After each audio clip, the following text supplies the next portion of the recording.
Hello, everyone. My name is Ola.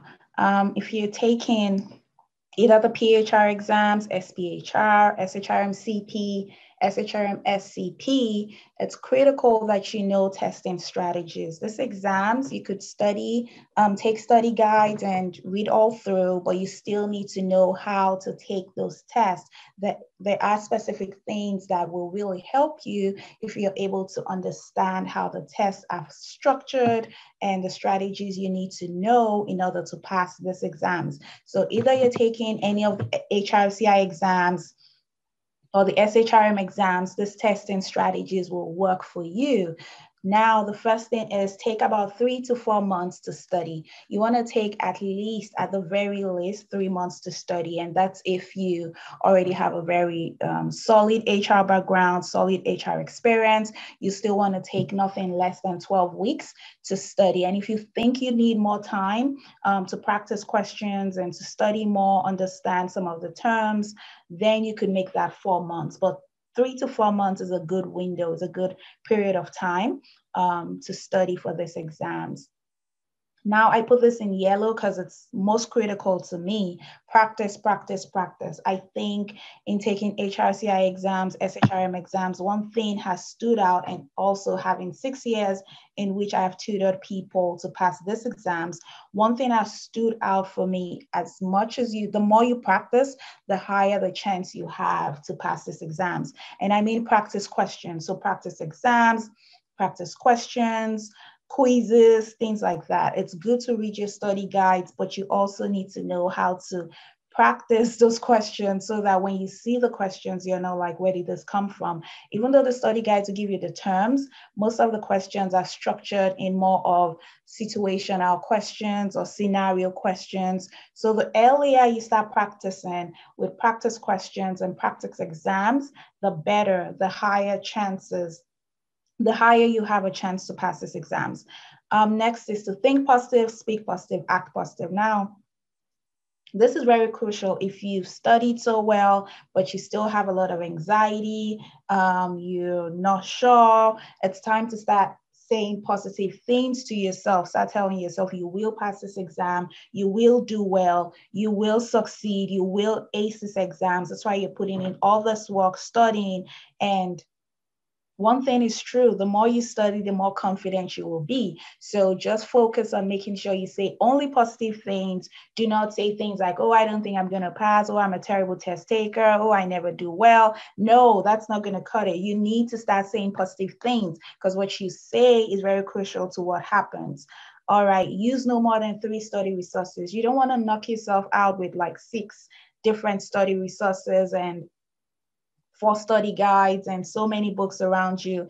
That will only get you overwhelmed, and you no longer be able to track how you're studying, or even you could just give up. And so it's key to have just a very good study guide and take as many practice questions as you can. Do not overwhelm yourself with different types of information and getting this from here and there and over there. Just stick to what works. Look for a study guide that is very, very good. Just one study guide, and then take as many practice questions as you can.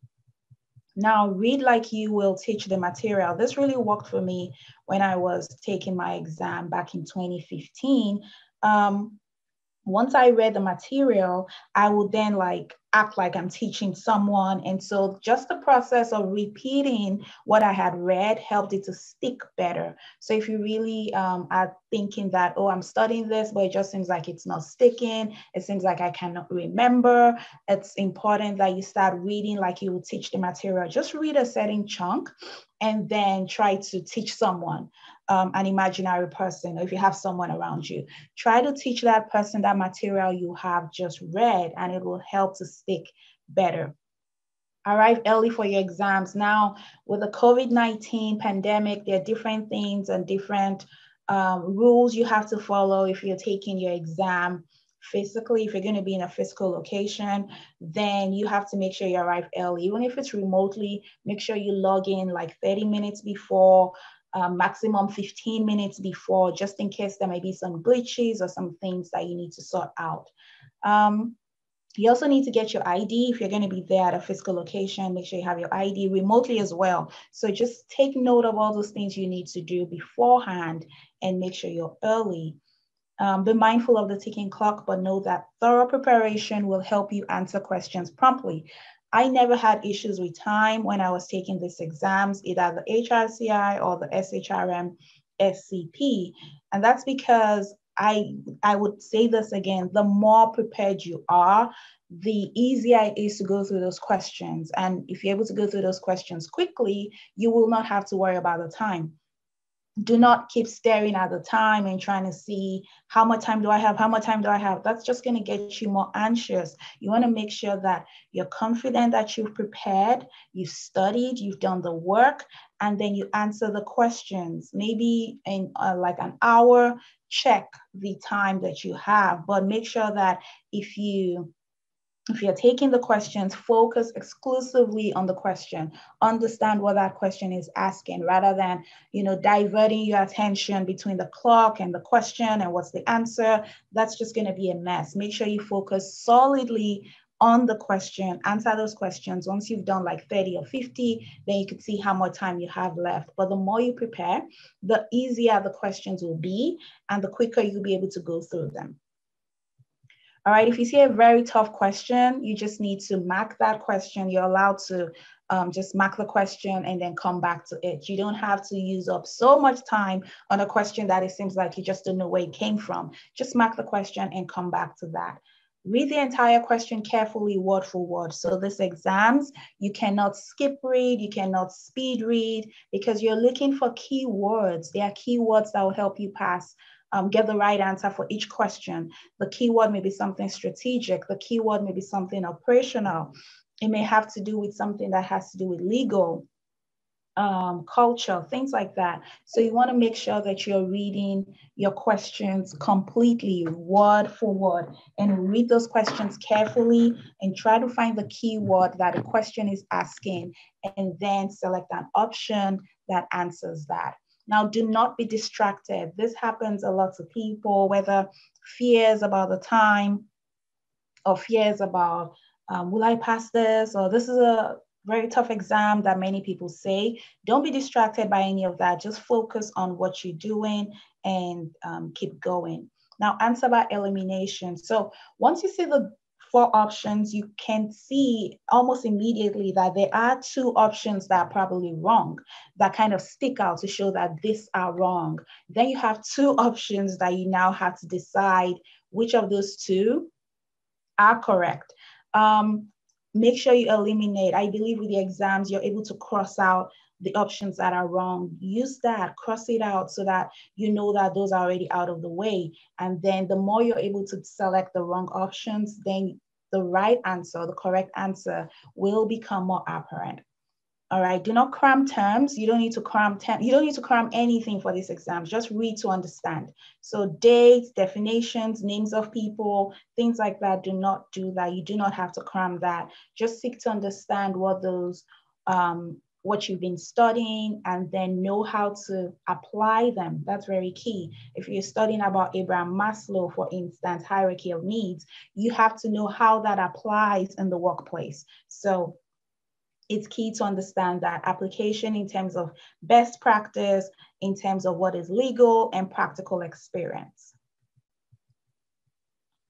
All right, read your study guide, but focus more on practice questions. So yes, have a study guide that gives you like a whole details of the things you should expect on the exam, but focus more on your practice questions, because that's what you're going to get in the exam. You're going to be having practice questions, and you would have to run through those practice questions, and you want to make sure you're already familiar with those practice questions, what they look like, how to select the right answers, and things like that.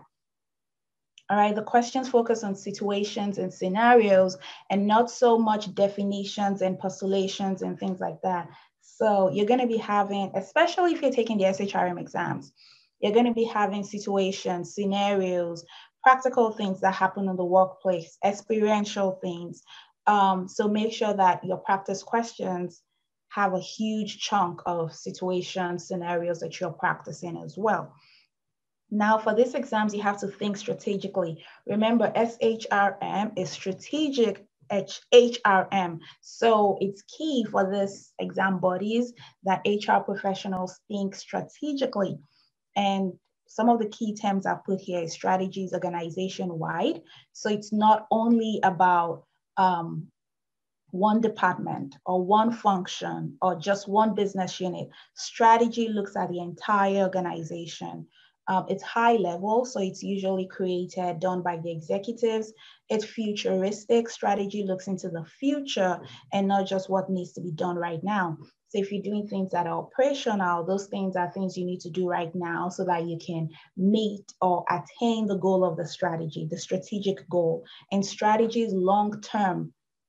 So it looks long-term. And if you think of these terms, this would help you to select the right answer when you have a question that's trying to see how strategic HR should be.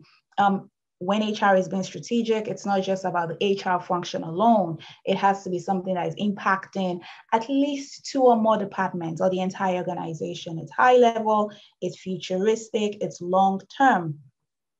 All departments, including HR, must align their operations and processes to achieve the organization's strategic goal. So this is key, HR alignment. Every department anyway, in all organizations, they must make sure that everything they do, processes, practices, procedures, operations, it's all geared, all aligned towards achieving the organization's strategic goal. And this is key for these exams. Make sure you're selecting options that shows that HR is aligned to the company strategy, corporate strategy, organization strategy. That's very crucial to remember. All right, find the keyword in every question and tailor your answer to that. So you must find the keyword. Sometimes you may see questions that have to do with legal things, or the question is asking about something strategic or something operational. Make sure you're checking for keywords so that you can tailor your answers to those keywords. Now focus on the evidence presented in the question. Every question will probably give you some scenarios or some evidence, facts that the question has presented to you. Now, do not assume, do not add to the question, do not subtract from the question. Focus on exactly what that question has given you and find your answer based on that. Do not include more information that the question did not say. Then note that the needs analysis or needs identification is often the first step to take in any HR initiative. So the situation must be analyzed first.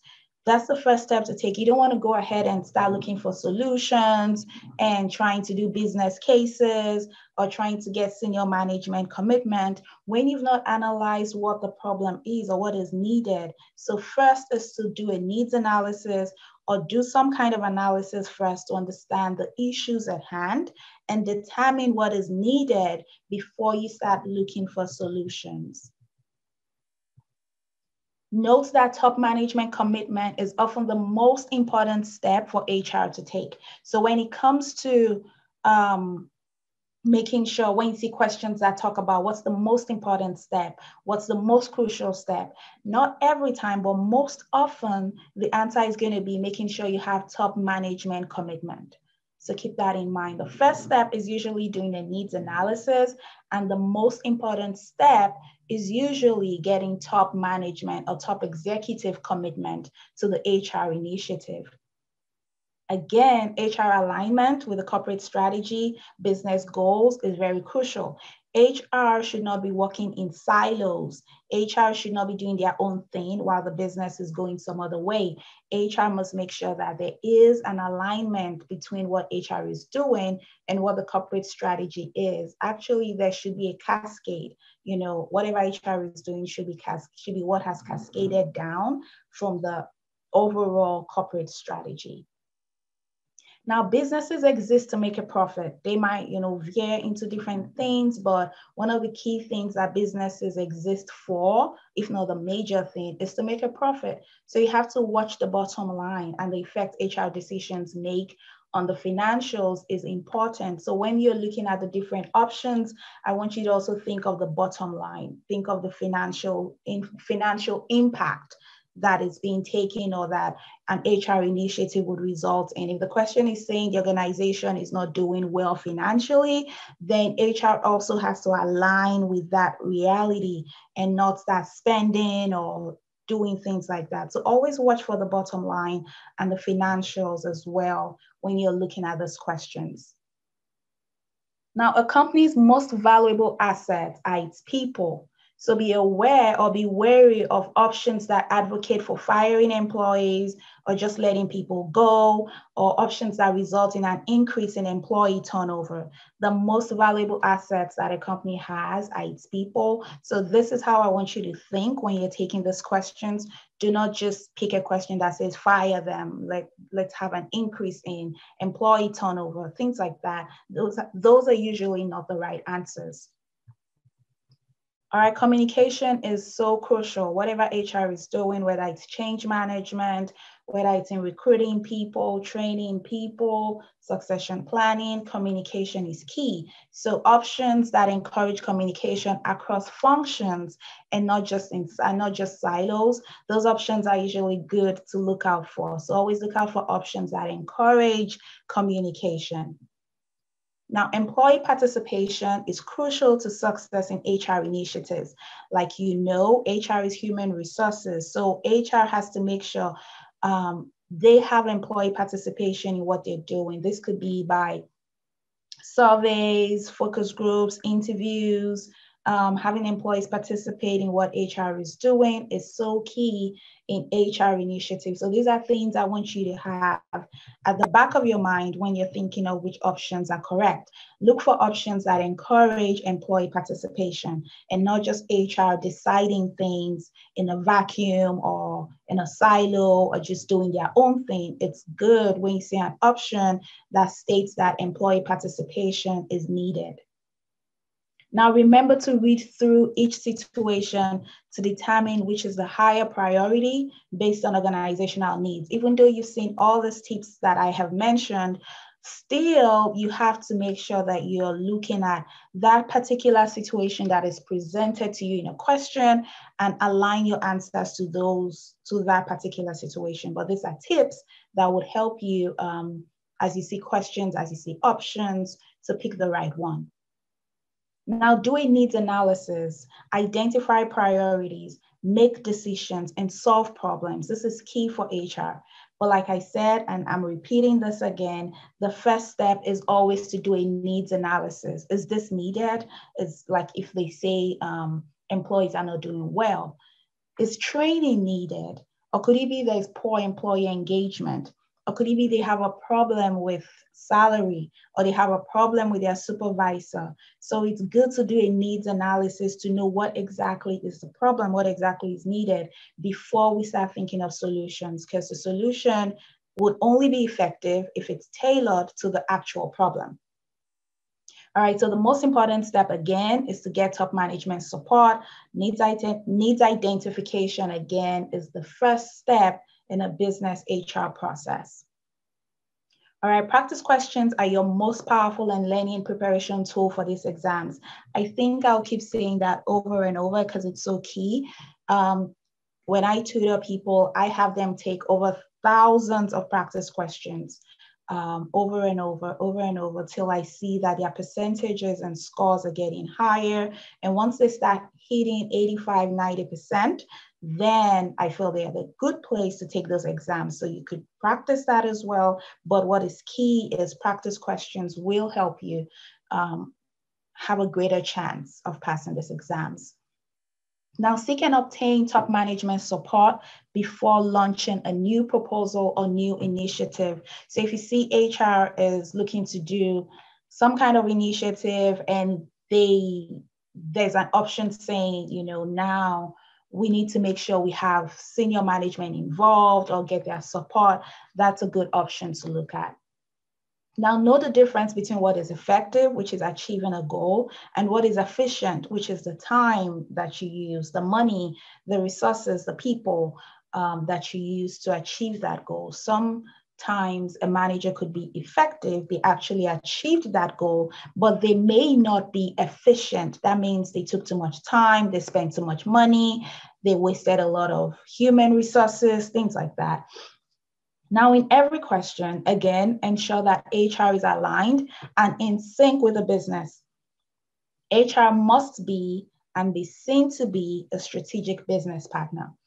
Now, HR is to be involved in creating and setting corporate directives as much as possible. Where you see questions or options that state HR being involved in strategic decisions, corporate directives, those are most likely to be good options for you to select.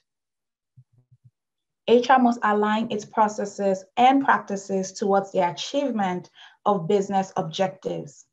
Again, HR must align with what the business is doing and where the business is going.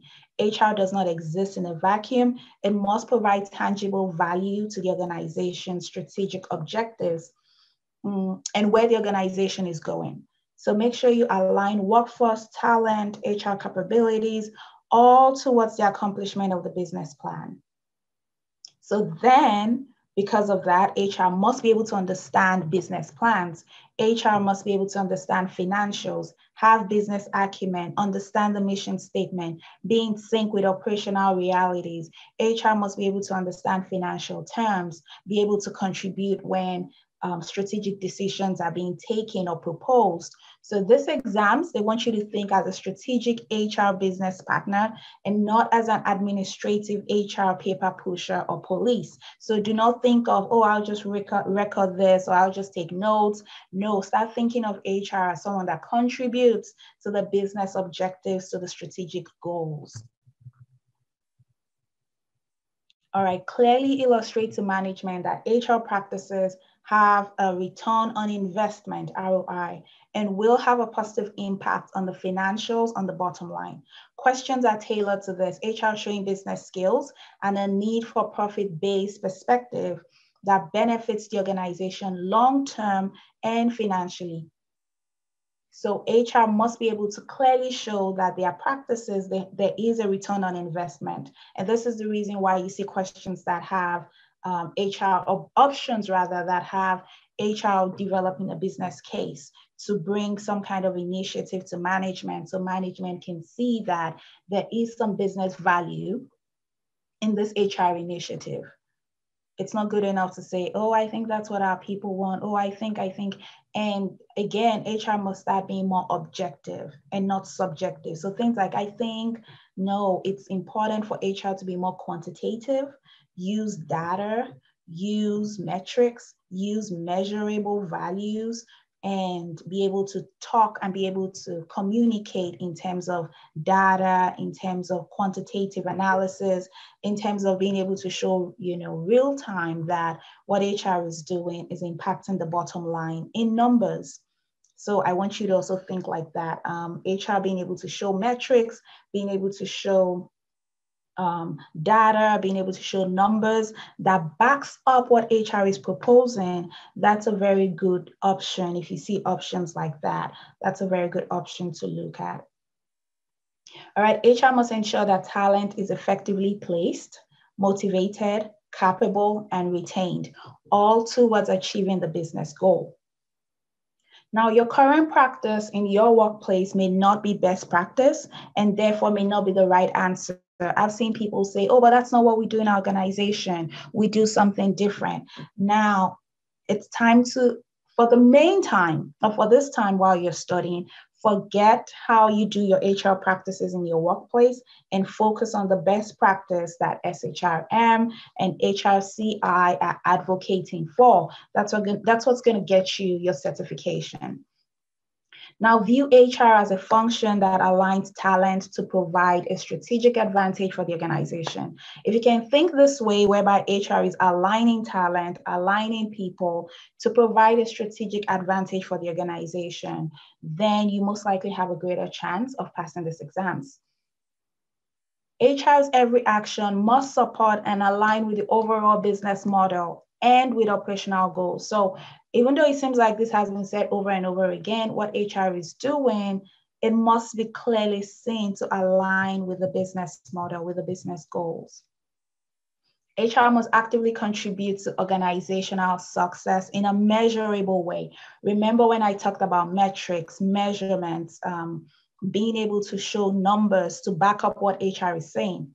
That's very key. So it has to be in a measurable way and objectively contribute. So it's not enough to say maybe, or I think, or just opinions. These exams want HR to be seen as a function that deals in terms of measurable value, in terms of metrics, in terms of data, and makes decisions that increase the return on investment the organization has made on its people, and HR should be able to reflect that. So objectively contribute to the organization's performance, productivity, and profits. That's key.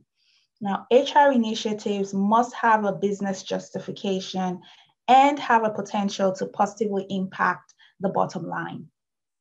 Benefit proposals to top management must have a business justification. So if HR is going to be making, creating initiatives or making proposals to top management, it must be clear that there is a business justification for what HR is asking to be done. Organizations are always looking at improvements in efficiency, judicious use of resources, of time, money, effort, and performance. And so HR should be looking at that as well. Performance, productivity, profits, 3 Ps that HR must focus on. So make sure you're looking at performance, productivity, and profits. So you should do this as well when you're answering the questions. Focus on those 3 Ps. Look at moving the corporate mission forward. Work within budget guidelines and constrain operational excesses. Ensure all HR roads lead to a solid business result. So it's not good enough for HR to be putting a lot of effort in things, but at the end of the day, the outcome has no business value. So it's good to think of the options you're going to select and how does this give a positive business value, positive business outcome. Now, the driving purpose of HR is to advance the business objectives and the business goals and lead to solid business results. HR is to actively contribute to the business plan. Look at the bottom line, be seen to be a strategic contributor. Everything HR does, training, all of that, it has to be aligned to the business goal. Again, like it says here, it's all about business results and contributing to corporate achievement. People are the most important, valuable, strategic assets you have. And so think that way when you're trying to find out the best answer. Termination is therefore rarely the correct answer, but training, performance improvement plans, coaching, discipline, those are designed to correct unacceptable behavior and not punish it. So these exams, I want you to start thinking of when an employee does something wrong, except if it's something, totally off, like stealing, fraud, or violence in the workplace. Most times when you're giving scenarios about employees that have done something unacceptable, termination is rarely the correct answer. It's usually maybe get them trained, put them on a PIP, performance improvement plan, coaching, or discipline.